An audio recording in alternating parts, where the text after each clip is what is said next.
How's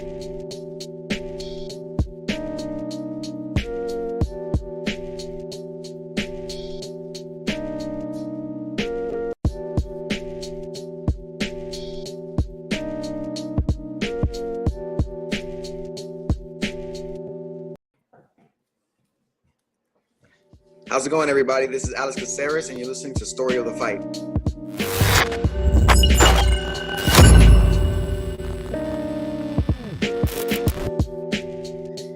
We meet again, Will. Man, it's been so long. It's been so long. We didn't even make it 24 hours. I know. And here we are again today. Welcome, everybody, to another week of Story of the Fight, where we talk all things combat sports. My name is Romero. That's my boy, Will. What up? And if you even remotely like our content, please like, subscribe. We've been growing, right, Will? We've been growing. Last night, we did a fight companion for UFC Vegas 50. I think when we started it, we were at 290, and now we're at 293, inching our way closer to 300. I know it's steadily growing. Small steps, but you know what? It's exciting. I'm stoked to hit 300, so hopefully we do that. Hopefully by our next Sunday's episode, we'll be at 300. That'd be cool. That'd be fantastic. And if you don't like seeing our faces, but you like listening to us talk about fights, you can find us on Spotify, Breaker Podcast, Radio Public, Google Podcasts, and Apple Podcasts. Pretty much anywhere podcasts are found. Anchor? Yeah. Right? Anchor FM or something like that? That's up there. Yeah. I've heard that. Social media, Will? Yeah, we're at Story the Fight on Instagram and Twitter and TikTok. So yeah, the Cain Velasquez video on TikTok's gaining a lot of traction too. So yeah, it's unfortunate, but yeah. And last night, Will, we had UFC Vegas 50. We did a fight companion. Yes, we did, which was a lot of fun. Yeah, those are always super fun, man. I wish we could do it more often. It's hard, man. Everybody's schedules. What time do the fights start? Yeah, and we're different time zones and all this. The day that we could stop our 9 to 5, so we could do this full time. Fight companion every weekend. You know what I mean? Yeah. Just be like, I live for this. But last night we had UFC Vegas 50. Yeah. Thiago Santos versus Ankalaev. Yes. You want to just go and jump right into the fights? Yeah, let's do it. Start with the main event. Okay, we'll start with the main event. By the way, Richard Casual on the 1s and 2s in the background skipped out on the live companion. Again, we mentioned it yesterday. He would straight up skip town to avoid watching fights with us, Will. Yeah, it's like anytime it's like, oh, let's go live for this real quick, blah, blah, blah. Rich is like, I'm on it. Let's do it. But then it's like, let's go live to watch fights. Oh, guys, I'm out of town. Yeah. I'm like some crazy things that comes up. We're like, oh, dude, we could still, do this remotely. And he's like, oh, dude, I'm actually going to be out of the country. And we're like, where? And he's like, North Korea. Yeah, there's no internet, guys. Can't do it. Hey, but you'll do whatever you can to avoid it. But yes, the first fight, Magomed Ankalaev versus Thiago Santos. What'd you think? What were your initial thoughts? We watched it live together, right? But looking back on it, still the biggest thing for me was we all knew Ankalaev is elite, right? But going into this, I expected him to. I'll be honest, I expected him to get Santos out of there kind of early. Didn't happen. Ended up going to decision. But what I did, my last impression of this fight, there's some people saying it was boring. I don't think it was a boring fight. Watching it live, I thought it was very interesting. I think compared to what the rest of the card was like, maybe it was you can consider it boring. But I thought my biggest takeaway is Ankalaev's ability to adjust mid-fight and make complete changes and switch directions and overcome adversity, which is something that we haven't really had to see him do because he's pretty much steamrolled everybody he's fought for the most part. So that was very interesting, and that's kind of my biggest takeaway is his ability to adapt to what the other guy's doing. That's what sets people apart, Absolutely, that separates great from good. He went through some tough times, on the fight, a little bit of adversity. Yeah, got dropped twice at the end of the second round. I think they only credited Santos with 1 knockdown, but I would say it was 2. And one of the biggest takeaways for me on the other end is Thiago Santos. It seemed like he started getting some of his confidence back around the third round. Went away a little bit in the fourth. I felt like it in the fifth round, but he saw he could take some of those shots from Ankalaev. and he started letting his hands go a little bit more.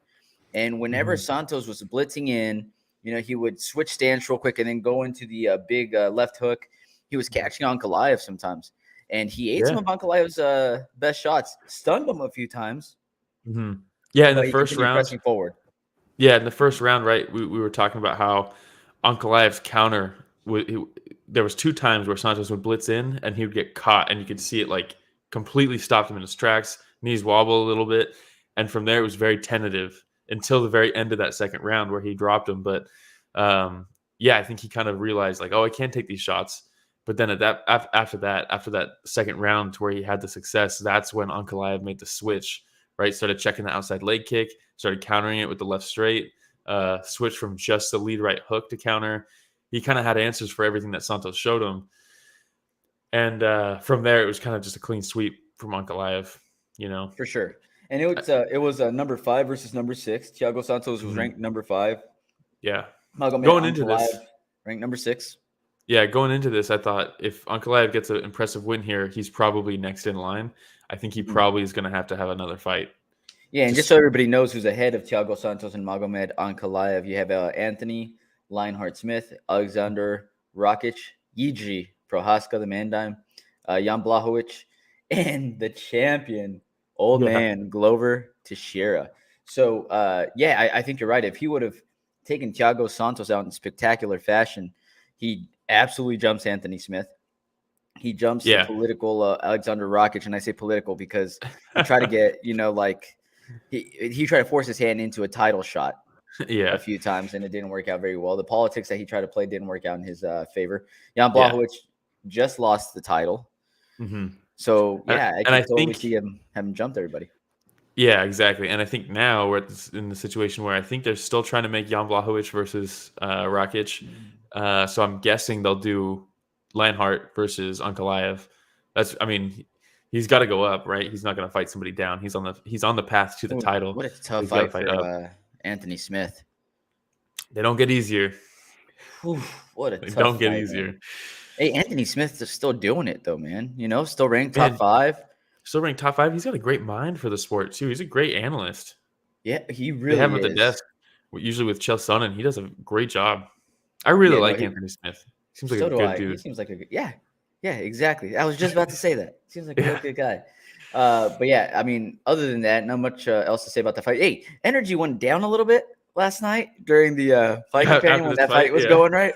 Because it's just like, oh man, like there were some parts on there where, man, that entire first round, it was almost like they were just feeling each other out, and understandably so. Santos got caught once, like I said, you could tell that he got stunned.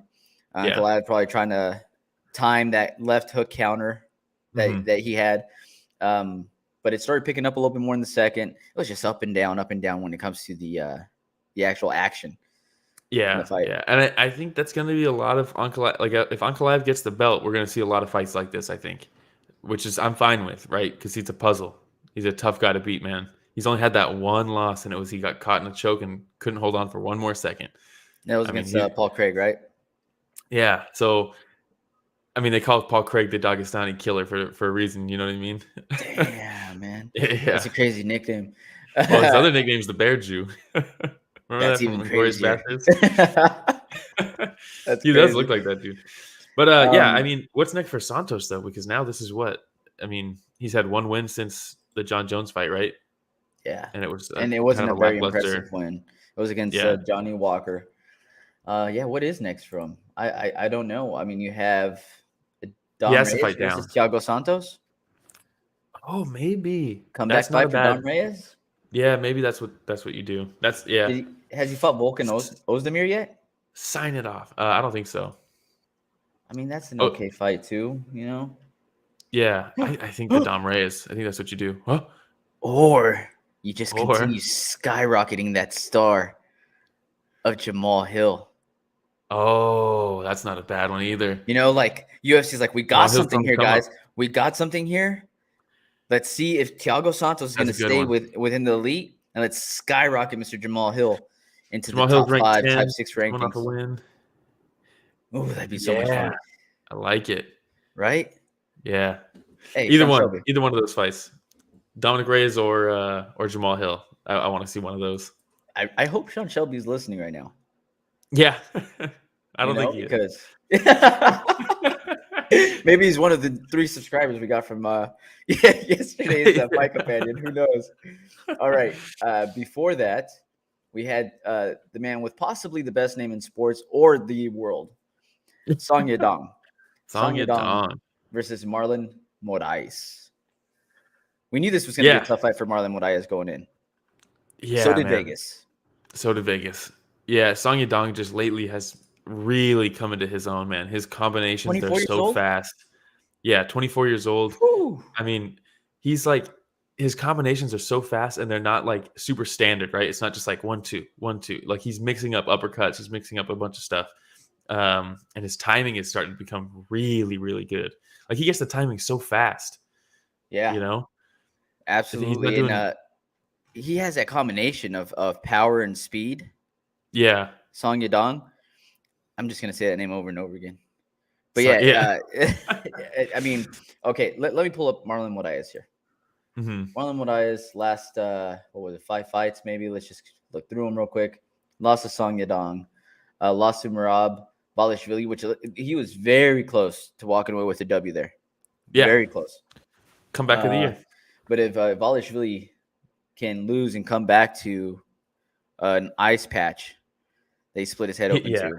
He can come back against anything. He lost to Rob Font, Corey Sandhagen, and Henry Cejudo. Those were his last 5 losses. I mean, they're all elite. Jose Aldo by decision, but a lot of people think Jose Aldo actually won that fight, including Dana White. Including me. Including me, yeah. So and that's the big bar, you know. If I think they won, then and it's not who cares like what Dana thinks.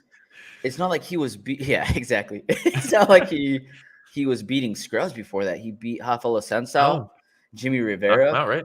The paper champ Aljamain Sterling, knocked him out. John Dodson. I mean, he was. Oh, that was a gnarly knockout too against Aljamain Sterling. Yeah, he was out. Was that knee? He threw a head kick and Aljamain I think Aljamain shot in kind of or level changed or he timed it perfectly and the knee of the high kick landed on him. That's nasty. So he really got hit by a knee there. Yeah. Right. Yeah, nasty. Wow. Well, tough. Took his gloves off after this fight. Yeah, I was wondering, is he retiring? You know, he was really contemplating it. I mean, dude, what is it? Being knocked out 5 times in the last 6 fights? Oof. Yeah, I don't know, man. Not good. And it's crazy that they haven't given him a step down. You know, he's. But this was. This was, yeah. This if you was, think about it. But I mean, if you look at up until Are you saying somebody outside of the top 15? No, not that far. But it's crazy that it took this long for him to get that step down. I see what you're saying. Because, I mean, Marlon Moraes was ranked top 3, right? Top 4 not that long ago. Yeah. And so they did give him a big step down. They gave him the number 14th ranked Song Yadong, and didn't go very well. So, I don't know. Frankie Edgar versus Marlon Moraes next. They're both Mark Henry now. Yeah, so that probably won't happen, right? And honestly, Simon, maybe both of those guys retire. I don't know. You know, I wouldn't be sad if they both retired. Well, I'd be sad because I love Frankie Edgar. Marlon Moraes was fun to watch, but it's time. I'd be happy if Frankie Edgar retired because it's like, dude, you earned it. One of the toughest guys in the history of the sport, you know. Marlon, it's time. I don't know for sure. Yeah, I don't know if Marlon doesn't retire. I don't know if he's still going to be in the UFC after this one.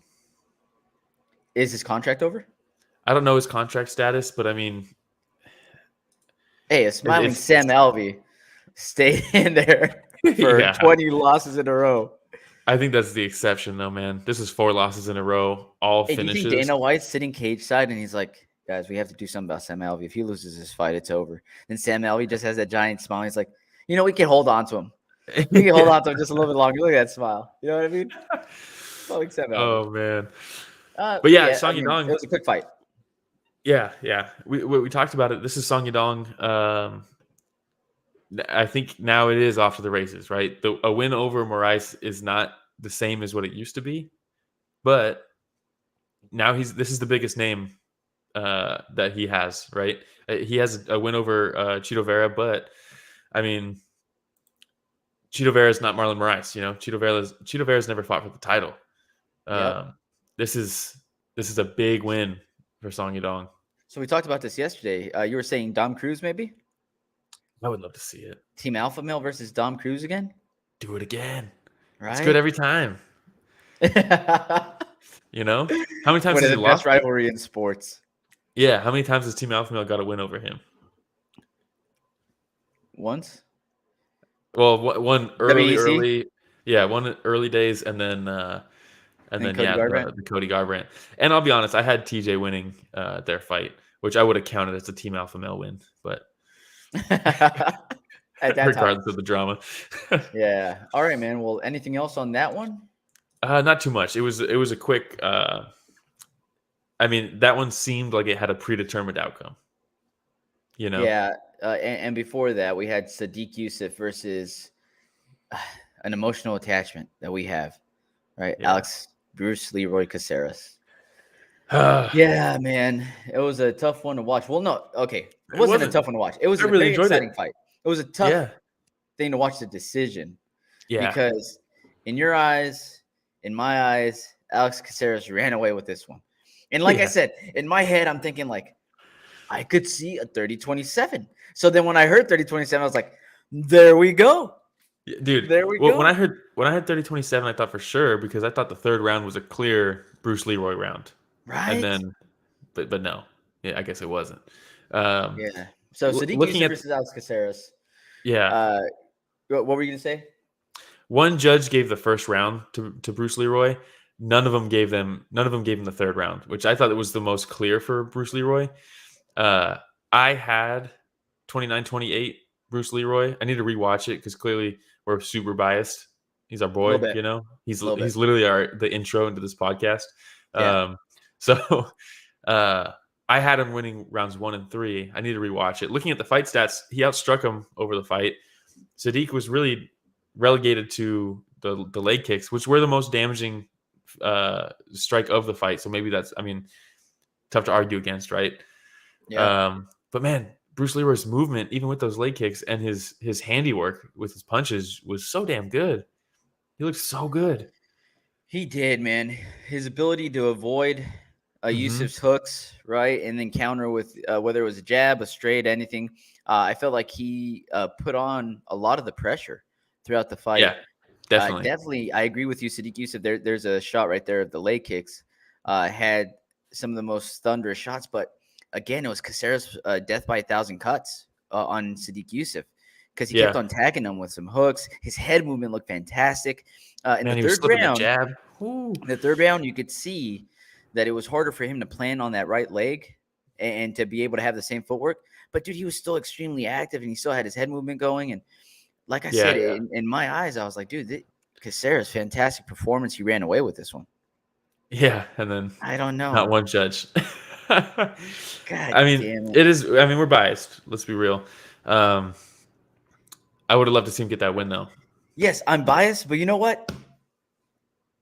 I still think he won. I don't know. I know. Yeah, it's hard to be impartial, but when I try to be, I looked at the stats, right, and he outstruck him in the first, but they both had a takedown. But Sodiq had, I think, a minute and some change of top control. But he didn't really do anything with the ground control, so I don't really care. I thought he had it.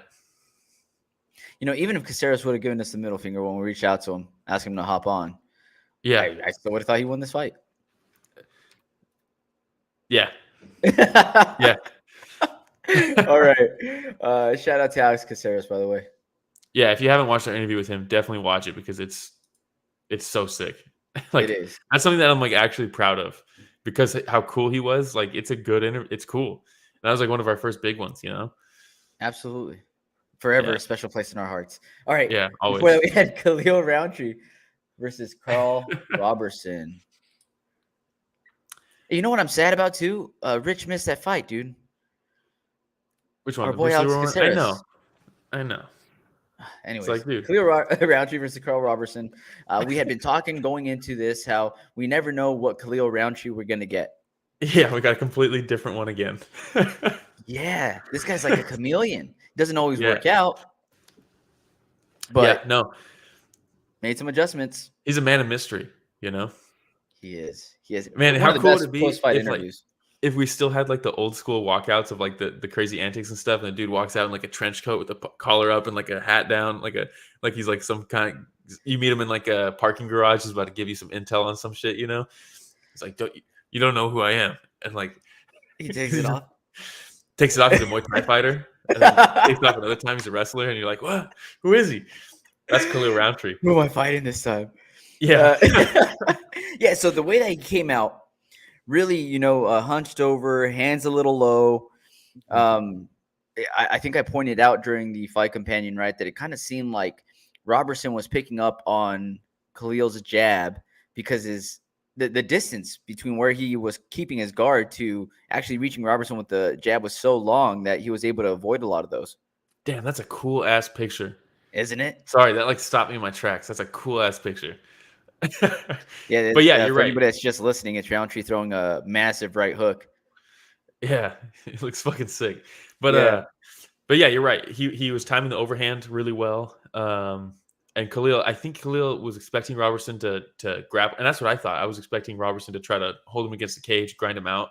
So I think maybe Rountree was having more of like a lower base to try to mitigate that threat, but ended up kind of working against him, and he was getting hit with the overhand a little bit. Two judges did give him the first round. I thought it was a toss-up that first round. I probably leaned. I don't remember what I said, but I think I leaned Khalil. Ooh. And here's the finish. If we can leave this picture up a little bit, Rich. He hurts him with the hands. He goes down, and he's always done this. The first time I ever watched Khalil was on Ultimate Fighter, and he did the same thing. He hurt a guy. He was in turtle. He stood up and just soccer kicked him twice to the side, and I was like, oh my god, this man's a killer. And he brought it back again. Most people don't do this. They're too. I don't know if they're too worried or they're just not used to training kicking a down opponent like this. But man, he's so quick on the trigger with it. And when he landed this kick, it literally launched Roberson up into the air. He like flew back from it and then got back up and then got dropped and then went down like an AT-AT. That's how we started talking about Star Wars. But man, what a vicious finish for Khalil Rountree. I wonder if Rich has ever watched Star Wars. Of course he has. I don't know if he has. But I don't know if he has. I think that most fighters, when they see their opponent in this position, their first reaction is, let me jump on them. Yeah. Mm-hmm. Let me see if I could take their back. Let me try to gain top control. Let me see what I could do. Maybe some ground and pound. Khalil Rountree is like, I don't need that. Yeah. Let me just crack a couple of your ribs real quick with the soccer kick. And that's What's Khalil's nickname? I don't know. Does he have one? It should be Killer Instinct. It's the War Horse. Khalil Killer Instinct Rountree. Because goddamn, man, he can finish. Not everybody's a finisher. Or like Khalil Bad Intentions Rountree. Bad Intentions, yeah, but Killer Instinct, you get the alliteration right. Khalil Killer, you know. Oh, I like that. Yeah. That's a good one. He seizes the opportunity, man. And man, once he gets on the mic at the end of the fight, he's talking. Man, what a class act! Just a great guy all around. If anybody hasn't seen that post-fight interview, follow us on TikTok or on Instagram because it's up on both, and it's a very inspirational post-fight interview. Just talks about, how he weighed 300 pounds, depressed, contemplating suicide. And now he just wants to make it so that his journey becomes a story for those folks that are going through the exact same thing. Yeah. Yeah. People who he's like people who don't have a path and they don't know what they want to do with their life and all this stuff. Like, and it's cool, man, because I'm almost positive he retired like a couple years ago. And then I was like, whoa, that's crazy, man. He's so talented. And I would imagine he's probably still going through some of the stuff that he's went through in his life, with depression and things like that. I can only guess, obviously, but the guy he's very emotional, and it's cool when you see that come out because you watch these fighters, right? And they're stone cold kill. I mean, he just soccer kicked a guy in the gut on the ground, viciously. And then he gets on the mic and shows like vulnerability and stuff. And you're like, damn, man, this sport, it just has it all, you know? It really does. It really does. Really does. I still like Bad Intentions. Bad I just been Intentions thinking is- about nicknames the entire good one time too, in my man. head. You're talking. Yeah. It's a good one too. Oh man. All right. I'm excited to see before what's that, next for Khalil because I really like the guy. I'm excited to see which Khalil will get next. Yeah. It's like what didn't you say last night his nickname should be Box of Chocolates? No, that wasn't me. Oh, who said that? Someone said that. It was like Khalil Box of Chocolates because you never know which one you're gonna get. Oh, that's hilarious. All right, let me see here. But yeah, before that, we had Drew Dober versus Terrance McKinney. Yeah, real quick too. Shout out Central Coast Fresh Fish. That's a new one. Nice. Yes. Shout out. Let's go.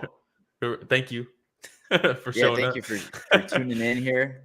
But yeah, we had Drew Dober versus Terrance McKinney.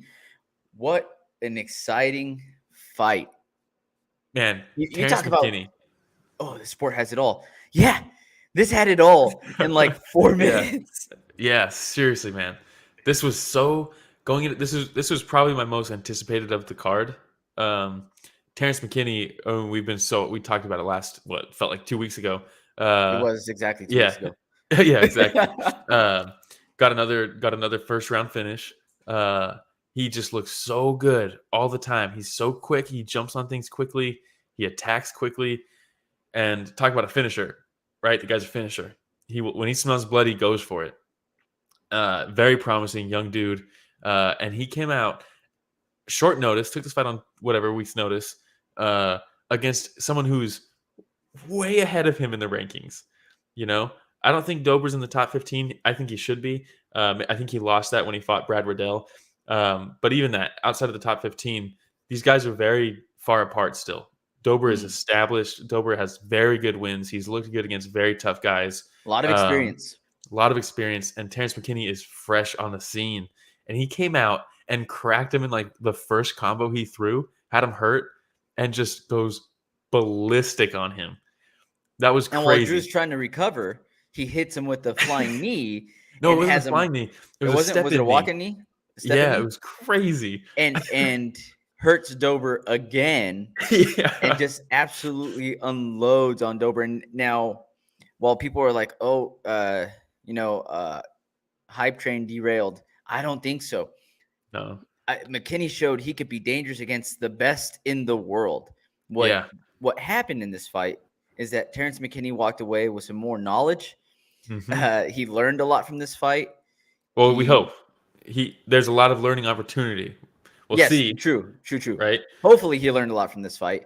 Yeah. But if there's anything that he could have learned is that you're not going to be able to put away the best of the best as you continue moving up the ranks as easily as you have your previous 5 opponents or your previous however many opponents, right? Mm-hmm. There's going to be some folks you're going to run into with a perfect jawline that can take a knee to the face and recover, and then the tides are turned because you just unloaded the gas tank. Yeah, and that's something to learn from, right? And eventually Dober weathers the storm.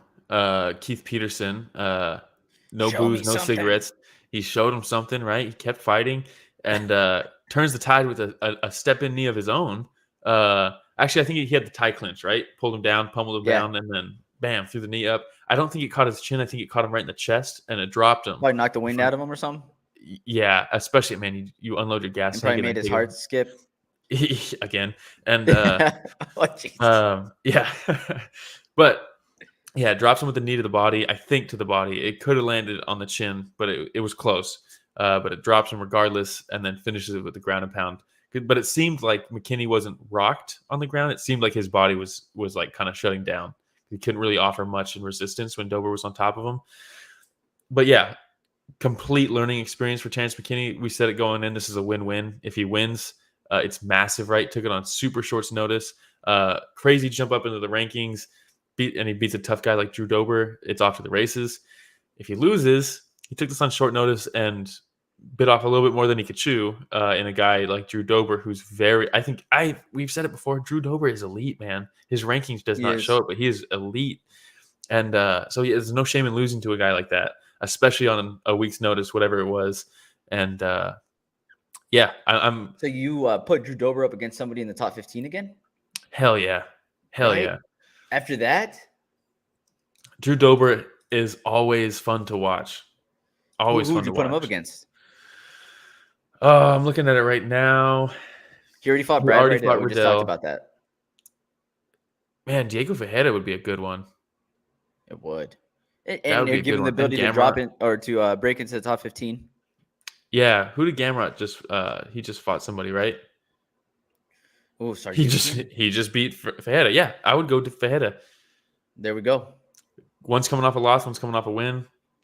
Ferreira might be out for a bit because I think he had a cracked rib from that Gamrot fight. That was the one where he was up against the cage and ate the knee to the body and had to tap. Oof. Yeah, nasty. Oof. But yeah, that's what I'd like to see. McKinney, let's chill a little bit. You fought twice in 2 weeks. And recuperate. But a good showing nonetheless in both. Yeah, very impressed on both of them. I like both the guys so much. I know. Neither of their stock went down in this. That was shout out. This is one of those fights. What a comeback! Maybe comeback of the year for 2022. Maybe we had a contender for that earlier in the night, which we'll talk about. But yeah, maybe. Also, maybe potentially round of the year so far. Oh, it was so good. Crazy round. Rematch. You know what? Screw it. No Fajeda. Let's see McKinney on a full camp. Yeah. All right, man. Before that, we had Alex Pereira versus Bruno Silva. We were super excited about this fight. Yeah, this was my wild card. I went with Bruno Silva in this one because it was my wild card pick, right? You got to have one. But I thought he was going to use his grappling so much more. But instead, after the first couple minutes of the first round, I was like, wish I picked Pereira because it doesn't look like Silva's going to use his grappling the way I thought he was going to. But man, what a war. This fight was so much fun. There were so many instances where like Pereira would throw a right hook at the exact same time that Silva, Pereira, sorry. Yeah. Would throw a right hook at the exact same time as Silva, and they both like would catch each other at the exact same time. Or the leg kicks, where they both throw a leg kick and they both catch each other at the exact same time. But it's almost like these guys were in sync. Yeah. Like they both knew what they were going to do, and they were willing to accept some of the damage to inflict their own. Yeah, and man, so takeaways for me at least, Bruno Silva proved himself in this fight. He lost, but going into a striking match against Alex Pereira, the guy who he has the terrifying lead left hook. He's the guy that beat Adesanya twice. Like, this is the one, dude. Pereira, I mean, it's hard to say, right? MMA math doesn't work. Styles make fights, all this stuff. This was not the showing that Pereira wanted, I don't think. This is not Pereira. Yeah, this is not the showing that's going to fast track him to the fight with Izzy, like he keeps talking about. Bruno Silva made him deal with some adversity in this one. And, man, Bruno Silva would do this thing where he'd throw the hands, and then Pereira would turn a little bit to evade, and then he started throwing that outside leg kick to the back of the thigh of Pereira as he was turned away, and he'd finish his combos with that leg kick. And I was like, man, that is a nasty combo. If your combo is a sentence, you want the leg kick to be the exclamation point at the end of it, right? That's how you close off a combo, is with a leg kick. And, man, he was doing it so well. But ultimately, Pereira, I mean, I had him winning all 3 rounds. I was just also very impressed with Bruno Silva. In the second round, it almost looked like Pereira was slowing down a little bit, taking some deep breaths. And dude, by the way, Pereira looks massive in there for a 185er. Oh yeah, massive. What is it, 6'4" they were saying, I think? Yeah. Probably weighing in at 200 pounds by the time this fight started. Yeah, probably. The dude is massive. He's huge, man, and he's ripped. But yeah, he looked a little gassed in the second. I thought, oh boy, here we go. Right, because Bruno Silva was really, really pressing that second round, but then he seemed to catch his second one in the third, and he took the second round off. Maybe he started going more to the body that third round too. Yeah, that was what the difference maker was. When Silva started reacting to it, that last picture that Rich had up, that uppercut was money. Hit him with that uppercut a few times. Just a really, really fun performance, man, by Pereira, and Bruno Silva did really good too. Yeah, because I mean, you go into a striking match with Alex Pereira. You're supposed to lose easily, right? He's supposed to take you out. And Bruno Silva, he did a fantastic job. He hung in there with the guy who beat Izzy on the feet, So very impressed with Bruno Silva. Pereira obviously looked fantastic as well. I think it's one of those things that it's harder for me to be super impressed with him because he was kind of like supposed to win this fight, Yep. like going into it, right? So it's like, okay, yeah, that's what was supposed to happen. But at the same time, I was impressed with his takedown defense, and when he was taken down, he got right back up. And it's only going to get better. It's the same thing with Conor, right? Like as his ascension, it was like, when's he going to fight a wrestler? When's he going to fight a wrestler? Because all these people that want to see him lose, they want him to see him fight a wrestler before he can fix those holes in his game, because it's only a matter of time until the takedown defense does get there. It's only a matter of time until he is able to get back up. And that's what we're seeing now with Pereira. I mean, he's training with Glover Teixeira. I guarantee they drill takedown defense and get-ups all the time. And I really think the door is closing on when that's going to be his like massive vulnerability, because as we continue, that's only going to get better. It's going to be harder to take him down, and then you're stuck with him on the feet, and he's going to fuck you up. I mean, how many pro MMA fights does he have? I think that was his 7th. That was his 6th. Yeah, I mean, yeah, there's... Dude, he's now 5-1. Yeah. That's nuts. All right. Now, this previous fight, Matt Semelsberger versus AJ Fletcher. Hold up. Central Coast Fresh Fish says, coming in a little late, but how the hell did the judges give it to Yusuff? Please don't tell me the kicks won them over. Caceres was heavy on the front foot, but landed the majority of his shots. Yeah, he didn't get any recognition from the commentators, which just didn't make any sense. Are we watching the same fight, guys? Yeah, I mean, his handiwork, his hands look so good. And the third round I thought was such a clear round for Bruce Leeroy. I know he was like stumbling and stuff, but you can't count the stumbles as damage in that round. That was from the leg kicks earlier. So it's not like just because he was stumbling doesn't mean like, oh man, he's losing this round. No, because he was landing his hands the whole time. I mean, we talked about it, but yeah, it's frustrating. Talked about it last night. We talked about it again. We were Adelaide Bird. Yeah. Get her out of here. Who was her? I am interested to see who was. It was Adelaide Bird. Adelaide Bird gave a 30-27. Sal D'Amato gave a 30-27. And Sal D'Amato? Yeah, how do you pair them up at the same time? It's bullshit. That's not good for MMA. Yeah, no. That's bullshit. Not good for the sport. Yeah. Jeez. And who's the other guy? Mike Bell. Okay. Hey, Mike Bell's actually not that bad. Not too bad. Yeah, Mike Bell's pretty good. Hey, shout out Mike Bell, Yeah. All right. Hey, he gave the first round to Bruce Leeroy, so shout out Mike Bell. Hey, my guy. How about we get him a third too, huh? I went back and started watching the fights after, not gonna lie, your boy started falling asleep a little bit during this fight of the Semelsberger versus AJ Fletcher. Oh man, it was a crazy fight. I know. I just remember thinking like, dude, I always love watching Semelsberger come in because he reminds me of a younger Clay Guido. Yeah. His hair up in a bun and his hair's flapping all over the place. He's got like a bunch of movement. Point, it's just like this. Yeah. But it had nothing to do with the level of excitement of the fight and everything to do with the fact that I woke up at 4 a.m. and this was like 10 something by the time I started watching this one. So, well, how about it was just daylight savings, was it not? Or is that tonight? No, I don't know. So if you woke up at 4, you really woke up at 3. Or that's tomorrow. I don't fucking know. I don't know, dude. It's daylight savings day. I hate that. It's either tonight or it was last night. I have no idea. Arizona got it right though, Yeah. But anyways, tell me about this fight, Will. Dude, so first round, right? Yeah. We have AJ Fletcher, undefeated. He takes him down and just grinds him out in that first round. It was, a flawless round for AJ Fletcher. You could argue a 10-8 round, honestly. He didn't do like a ton of damage, but there was really nothing that Semelsberger gave him back in that first round. I think he had, 4 minutes and 30 seconds of top control, right? So 30 seconds of the first round wasn't AJ Fletcher on top. But then the second round, a little different. They're fighting, right? Semelsberger takes him down. Actually, no, Semelsberger didn't take him down. I believe Fletcher took him down and he swept him. He reversed it, gets him top, and just beats the brakes off of him on top. And it was like, okay. Like the picture shows right now. Exactly, yeah. Very good round for Semelsberger. And it was like, all right, let's see how this third round comes off at this point. Man bun is off at this point. Probably should have started the fight with it off. Maybe that's why he lost the first round. Right? Had the man bun. Third round starts. And Semelsberger, they're standing and they're trading. Dude, they're cracking each other.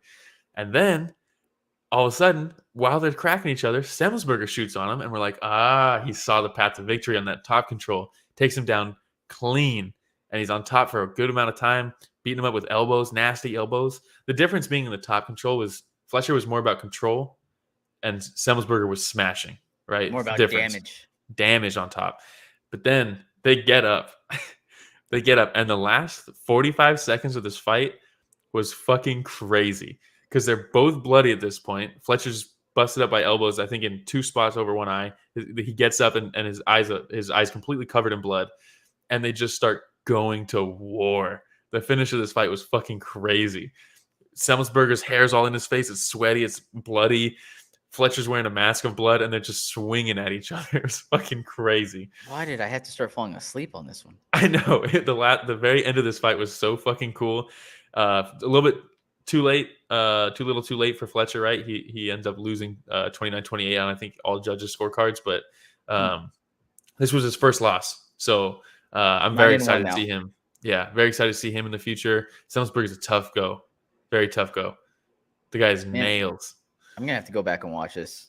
At least watch the third round. It was fucking cool. And honestly, I mean, the whole fight was cool because it was like first round, top control Fletcher. Second round, top control Semelsberger. Third round, it's heavy anybody's top control, fight. And then it's fucking crazy. Yeah, the last minute of this fight was fucking really cool. All right. I'll go back and watch it. And I'm sorry, I don't have anything to add to this other than the fact that, like I said, he reminds me of a young Clay Guida. So. All right. I think that we're going to skip a few fights from here through the rest of the podcast just to save some time, right? We're already at 40 minutes. Yep. So we'll go to Javid Basharat versus Trevin Jones. Did you watch this one? Yes. Okay. Yes, Basharat is very talented. Dude, he is very creative with the strikes. His ability to mix it all in at the same time, and it looks so fluid. Dude, I was very impressed with Basharat. Yeah, I was impressed with Trevin Jones, too. He hung in there. I thought he took the second round. First round was a clear Basharat. Second round, I think, was close. I thought Basharat was going to take Jones out that first round. It was close. Me too. It was very close. His ability to – I'd like to see a little bit more head movement from him. But his footwork – is crazy. His footwork, his ability to get in and out and just out of range is elite, like elite footwork. I know this was his UFC debut. I think he's undefeated too, right? Who? Basharat? Yeah, 12-0. So he's 12-0 now. His ability to mix up his strikes, his straight shots are so quick because he hops in and then he's gone. And Trevin Jones is trying to throw these big punches and he just can't land on them. Eventually, he does though in that second round. There it is. Wow, right on cue. And but none of it. And really he did so when he started taking big strides forward as he's punching because of the fact that Basharat had the ability to get away really quickly, and he realized this. And you hear this corner yelling in that third round, like, dude, you got to go for broke. You got to give us everything you got. You got to do. And for the most part, Trevin Jones responded, man. He definitely did in that third round, dude. But nothing really seemed to phase Basharat. Right? He rolled with a lot of them. He was getting connected on, but I think also that's where I'd like to see the head movement kind of improve because it's like first layer of defense is that footwork. He's able to evade, but then when someone does close that gap, he's not moving his head very well.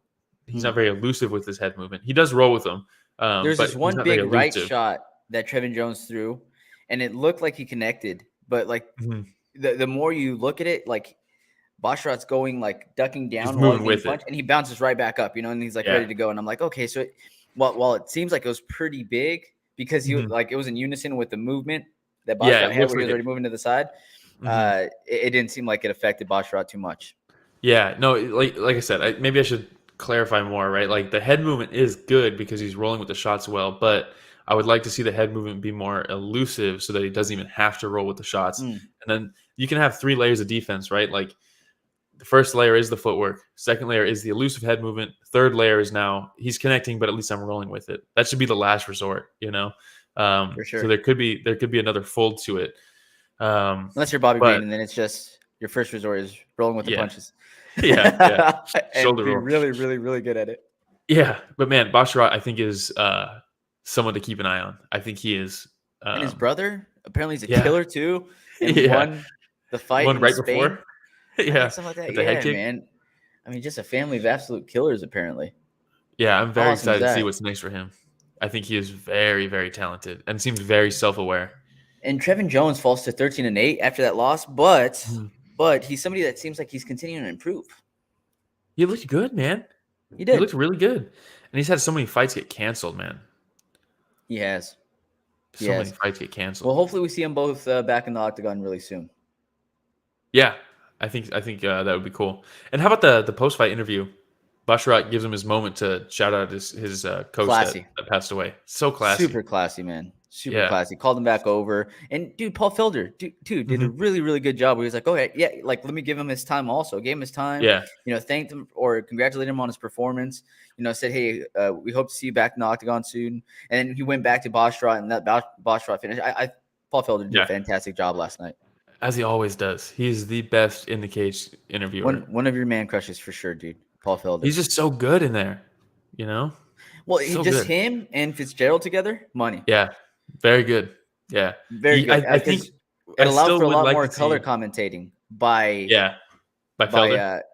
And it allowed for a lot more just play by play because there wasn't that third party that they were feeding off of, and it was so good last night. Yeah, I think Fitzgerald's the best. That's my boy. All right. Before that, we had Damon Jackson and Camilo Kirk. We're going to skip that one. We're going to disappoint. All good fights. It's just we don't have time. Yeah, we're going to disappoint Richard Casual and skip over Miranda Maverick as well. Yeah. Against Sabina Mazo. Cody Brundage versus Lungiambula. Lungiambula? Nailed it. Dalcha. Yeah. We'll just stick with that. Another crazy comeback. This round one, Dalcha, right? Scary guy. He's like a freight train coming straight at him. When he had him up against a cage, dude, he was hurting with everything he touched him with. When Brundage was going for that takedown and he was hitting him with the short shots, you could tell that shit hurt Brundage bad, man. Because his first reaction was like, I can't take very many more of these. Yeah. Dude's got scary power. Power. I'm very excited to see him. How about this? 29 strikes from Dalcha to 4 from Brundage. And guess who won? Brundage, man. I mean, he had him in all sorts of trouble. I don't know why he shot for the takedown. I don't know. And time in the octagon, maybe? Yeah, definitely. I mean, that's his 15th fight, though. Yeah. 15th fight. And here, let me take a look. I wonder how many of his fights with that crazy power he has, he's just dropping people left and right. Doesn't have to worry about anything before that. Yeah, because I'm with you. When he did that, I was like, no, what are you doing? And then Brundage was like, yes. Thank you for doing that. And one of the concerns was like, dude, he is probably going to run out of steam here. And I'm sure that the amount of punches with the amount of force he was throwing, and as soon as he got him on that guillotine, you could see it, man. Literally, like 1 second into the guillotine when he's on the ground and you see his hand go up, ready to tap because he's already struggling for oxygen as it is. Yeah. I mean, he threw 56 strikes in, like a minute, 2 minutes? Yeah. I mean, he emptied the tank on him, and then, that can't help when you get guillotined and you're already gassed. Not at all. But Brundage, man, just jumped right on the guillotine as soon as he shot in and just, I mean, what a finish, Tough as nails. Yeah, jumped on the opportunity. Congratulations to Mr. Cody Brundage. Before that, we had Guido Cannetti versus Kris Moutinho. And shout out Sansan. Text me after this. Age is just a number. That's awesome. I love it. Absolutely. So Guido Cannetti coming in, what is he, 42 years old? 42 years old. Still looking in phenomenal shape. Mm-hmm. Looks like my boy Jermaine. Reminds me of my boy Jermaine. Looks just like him. But so everybody was wondering, what are we going to see from Kris Moutinho coming in here? Yep. That was the question mark, right?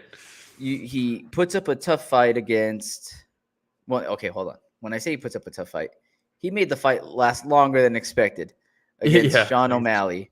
Mm-hmm. He gets teed off on, eats some massive shots from Sean O'Malley. Yeah. Took some time off from that fight. I mean, it was a decent amount of time off, which is good. So I was wondering, like, what are we going to see this time? Are we going to see anything different? And then he was like, hey, my green hair last time wasn't a bright enough head to give a target on. So let me make it bright red. Yeah. And, dude, Cannetti just connecting. Yeah. To his credit, Moutinho did look very good up until the finish. I thought his movement looked really good. Head movement. Exactly. I thought his movement looked good. His footwork. He was in and out of range. He was landing straight punches. His kicks looked pretty good. He was evading stuff to the body. But man, once he gets cracked, it's like he goes to war and continues to get cracked. And again, I mean, the dude's got a fucking chin on him because Guido was landing big shots, and he just stayed up and just boom, boom. Even boom, that boom. last shot, man. I think we up. have a picture of it where he went all Thriller with it. You know, like he gets caught with that heavy right shot. Mm-hmm. I think it's the next one actually. Boom. And his initial reaction, like his arms just shoot straight up because he knows, like, hey, I'm still in defense mode and I'm trying to avoid getting hit, but my body's not going to react the way I want it to react. And all his arms do is go stiff, straight up. And like I said, he went straight Thriller. Yeah. And it was a good stoppage by Tognoni. Yeah, it was a good stoppage. Moutinho didn't like it. Yeah, we don't need to see every time he fights him to go through rounds and rounds and rounds of head trauma. And it looked like that's what was starting. Those things where the opportunity presented itself, maybe not ready for the UFC, maybe, I don't know. And, nobody's wanting to take this fight against Sean O'Malley. And he's like, I guess, I'll take it. It's going to get me into the UFC. Let's do it. Right? We'll see if he gets another shot, one more fight. I think he will. Crack at it. I hope so. Yeah. I hope so. Because his fights are exciting. Not necessarily because he's a world beater. Yeah. But his world gets beat on. And either way, it's an interesting fight. But man, Guido looked fantastic. He looked so good. Right? His hands looked phenomenal. I mean, the technique was fantastic. I mean, everything he threw looked so crisp, and like he wasn't reaching, like he was just throwing his combos when his feet were in range. He was getting in range and throwing his combos the way they needed to be thrown. And, it was just a recipe for success. He's got some power too. Yeah, he cracks. And, hey, upgrade MG. Upgrade manager. Yeah. Mr. Guido Cannetti. So shout out to him. Shout out to Upgrade. Hey, that's all the fights. So do we have a moment of silence? Moment of silence. Let's see. Nothing too crazy, to be honest. JJ Aldrich was supposed to fight Ariane Lipsky. I would have liked to see that. Rick Glenn was supposed to fight Drew Dober. He pulled out. That's how Terrance McKinney got the fight. Yep. Mazo was supposed to fight Mandy Bohm. That's how Random Maverick got in there. And Damon Jackson was originally supposed to fight Joshua Kulibao. Hey, and shout out to Drew Dober, because again, Drew Dober is one of the more elite fighters, and to have somebody drop out and they're like, "Yeah, let's toss Terrance McKinney your way," who's in a fight win streak where not one fight has lasted more than a minute, and for Drew Dober to be like, "Okay, yeah, I'll take him." Yeah, it was a win-win for McKinney, and it could have been a big loss though for Drew Dober if he would have lost to McKinney. So shout out again, Drew Dober. Yeah. How about performance bonuses? Performance bonuses. Song Yadong gets a bonus for knocking out Marlon Moraes. Rountree gets a bonus for knocking out Karl Roberson. Brundage gets a performance bonus for the guillotine choke comeback. And against who? Against Dalcha. And he avoided the last name. Yeah. And Azamat got one. We didn't talk about that. That was the first fight of the night. Crazy finish. You're gonna have to go back and watch that one too. He got a performance bonus. No fight of the night. Which is crazy because you'd think Terrance McKinney Dober was enough to get a fight of the night, but guess not. Hey, Rich. Maybe when you take a look at Drew Dober, Rich, does he remind you of any superhero whatsoever?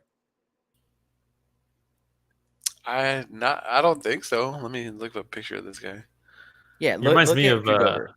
the dude from Wolfenstein. Is it this guy? That guy. This guy? Yeah. No. No, but his huge chin reminds me of John Cena with that haircut. What? Okay. And Where's the he's a casual, superhero. everybody? He's Peacekeeper. He is Peacekeeper. Peacemaker. Yeah. That is hilarious. Is that who you were looking for? No, Or is dude, I that was not? thinking No. Superman. He's saying Will Superman. I'm like, says dude, no. he's No, blonde. That's too simple. He's blonde. simple? Is he blonde? Yeah. Oh yeah. Okay. If he's Superman, if he's blonde, come on. He looks like the dude from Wolfenstein. I'm gonna have to look up Wolfenstein. Thanks, Rich. Appreciate it, man. All right, well, that's all I got. Do you have anything else, Will? Not for this card, no. Next week is going to be interesting. I don't know if who it's do we going to have? happen. It's the London card. Very good card. Tom Aspinall versus Alexander Volkov in the main event. Mhm. I don't think it's going to happen. I don't see how Well- I don't know. They've been so quiet on it. I don't know what the hell's happening. But I don't know. I wonder if Because Volkov is still in Russia. is he? They tried to get him to come over early. He wouldn't do it. He wanted to stay in Russia. They just had to cancel the Koreshkov-Paul Daly fight because Koreshkov can't get into London from Russia because the UK won't allow work visas from Russia right now. So I don't know how Volkov is going to get one. They literally just canceled the Bellator fight for the same reason. I don't think it's going to happen. And they're just like radio silence on it. Every time it gets asked, and it's like, yeah, we'll figure it out. And it's like, dude, it's next week. It's next week. Yeah, but again, Dana White wasn't working on Koreshkov. Okay, Dana White's working on Volkov. Yeah, I guess. He'll make it yeah, happen, maybe, dude. maybe he knows Boris Johnson. He's going to get a pull something.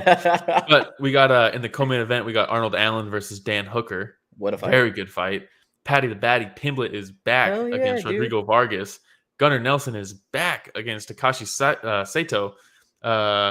Shamil Abdurakhimov against Sergey Pavlovich. I don't know if Pavlovich is in Russia right now. Prime. I don't know what's going to happen there.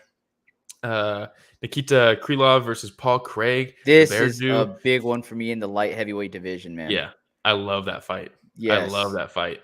Jack Shore is back, undefeated, 15-0 against Timur Valiev. Very good fight. Meatball Molly McCann. I wasn't gonna say versus Meatball. Luana. I feel bad whenever I Yeah. say that. That's her nickname. I know, but I don't like it. And feel then we got bad. the big one. The big one. Mohamed Mokaev. He makes his debut 5-0. He's fighting the racist Cody Durden. Let's make it Oh, happen. snaps. That's his actual nickname, by the way. No, it's not. Jack, Get out of here. Jack Herbert is back against Ilya Tapuria. Nathaniel Wood versus Vince Morales. I mean, come on. Mike Grundy versus Jack Mike Herbert. Brun, Irmir Khani. Crazy card, top to bottom. They stacked this thing. They really did, man. They really did. Yeah. When's the last time It's that the first, they had it's the first fight in night outside London? of since before the pandemic. That's what I'm saying. This is huge. So of course It's you're going to stack massive. this thing. Yeah, it's I love it. massive. It's crazy love that it. it's. I bet you this was going to be a pay per view, but Usman had to be a bastard and get that hand surgery, and they were going to do Leon versus Usman here in London. Oh, that would have been huge. Yeah, but instead we'll have to settle for it in July. I think is what they're trying to do now. Hey, either June, way, July, fun something fight like night. Fantastic fight night. Very good. Yeah. Watch Aspinall, out for Mokaev. Dude, where's he coming from? I think he fights out of the UK. I don't know what gym he's. Let's see. I mean, he's from Dagestan, but I'm not sure what gym he's at. But he's a murderer. He's so I young. wonder what time this is going to be at. That's a good question. He's 21 years old, by the way. Jesus. Yeah, I mean, he is. I'm very excited to see his debut, especially against Cody Durden. If he runs through him, it's gonna be so good. Should be fun, man. All right. Looking forward to next week. Oh man, main card starts at 1 p.m. Pacific. Oh shit. Yeah. So 3 p.m. over here. Should be fun. Yeah. Yeah, so we're trying to get to the 300 subscribers. We're super close. Will called it out earlier. We're at 293. If you even remotely like the content, please like, subscribe, hit the notification bell. That way you get notified whenever we upload any shorts, any clips, whenever we go live for Fight Companions, whenever we go live to recap the fights, or, if you just want to listen to us, social media, there's a lot of different ways you can get our content. Luckily, we're a story of the fight on everything. So this makes it easy. makes it easy. Can't believe nobody else had those handles already. It's crazy to me when I was first thinking of it, I was like, all right, I want to make analyst videos of like what was the story of this fight, right? And then I was like, well, let me just make sure that it's not taken everywhere. And I was like, Gmail, all right, we're good. YouTube, we're good. Reddit, we're good. Instagram, we're good. Twitter, I was like, oh, okay, cool. Let's do it. All right. Yeah, everywhere. Well, that's all I got. Do you have anything else, Will? Nope. Thank you, everybody. All right, everybody. Thanks for listening to another week. A story of the fight. Shout out Richard Casual. Maybe we'll get to a fights next week. I wonder if he's going to skip the country this time.